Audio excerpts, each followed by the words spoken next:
the Vikings have gone through many interpretations, all shaped by history, politics, religion, and everything in between. But let's talk about who they actually were, what they were like, and what they looked like.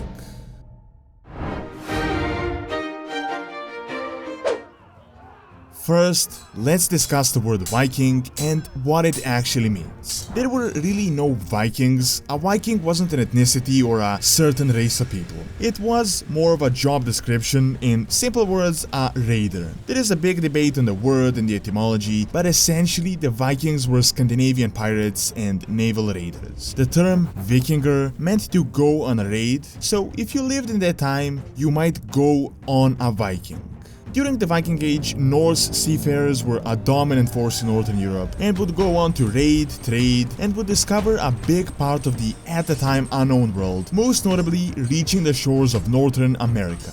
By the end of the 11th century, the powers in Scandinavia would become more centralized, Christianity would spread, and eventually the Scandinavian kingdoms would slowly integrate into the cultural mainstream of the Christian European kingdoms. As there were now legitimate kings, trade routes were established, and there were also politics involved, the Viking raids would come to an end. Still, the Viking Age is one of the most interesting periods in history, and there are many myths surrounding this era. First, let's talk about what the Vikings actually looked like. The common knowledge is that they were massive, muscular, blonde, bearded warriors, but that is quite far from the truth. There is a lot of debate about the ethnicity of the Vikings, arguing that the cultural makeup of them was multifaceted and multi-layered. They also had many slaves, with some sources even saying that as far as a quarter of the population were slaves.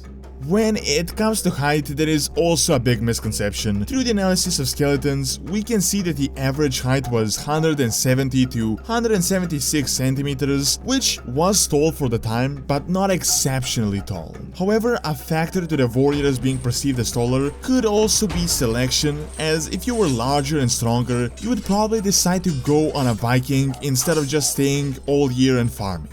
Plus, the Vikings generally rowed boats and were a culture that valued sports such as wrestling and rock lifting. However, the concept that they were incredibly muscular is just a myth. Most likely, they were just athletic and had efficient bodies for fighting and fieldwork, since a lot of the Vikings were farmers when they were not raiding. Maintaining a lot of muscle mass is not exactly a luxury they had. When it comes to their culture, in popular media, often they're shown as barbaric, uncivilized, and extremely brutal people. However, that wasn't really the case. They had social structures, bathing rituals, developed sports such as ice skating, entertainment such as board games, and even developed very complex ships that were integral to their culture. What gave rise to this barbaric concept was that in the majority they were not a literate society, although there are written records of their own, largely lost from the Viking Age at this point. So most of the information that we actually have is from outsiders, especially the Christian monks that were victims of their raids. While churches were targets occasionally in Europe, as most of the foreign nations were Christian, religious sites were generally spared. However, when the Viking raids began, they became their favorite target. Main reason for this was that they had many valuable items, they didn't really care about their religion, and the monks barely offered any resistance, so they were just easy pickings for the raiders.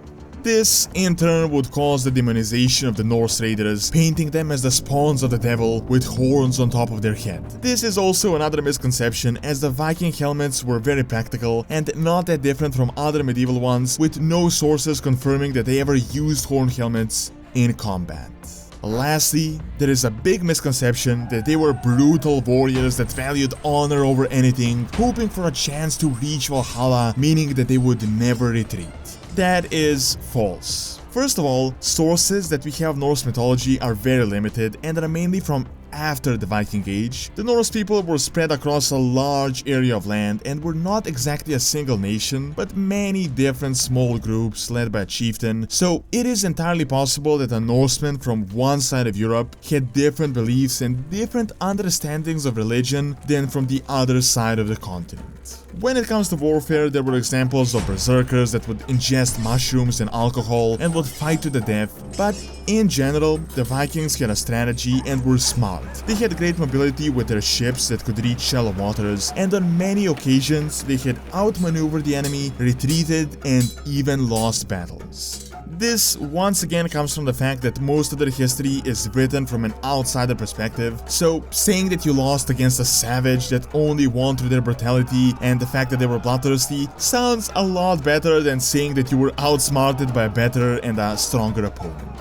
There are also no signs that Vikings were any more brutal than other people at the time, as a lot of horrible atrocities were committed across the entire world. Vikings typically used shields, spears, axes, and on rare occasions swords in combat, and a typical battle would look more like something of a rugby match where they would bash into each other with shields and hack at the enemy, instead of the choreography that you see in movies where they dual-wield giant axes and cut enemies left and right. So, overall, the Vikings were just regular people of the time. They farmed, they traded, they sold slaves and kept slaves, and often raided to survive and to become more powerful. While they had brought suffering, they had also contributed a lot to their sailing and navigational skills and exploration, as well as their raids. The Viking raids were one of the key areas in history, and they essentially shaped Europe and the world into what it is today. Thank you for watching. Check out the video discussing if Germany could have won World War II by clicking on the screen, and check out our Instagram page for daily facts on history and science. See you next time.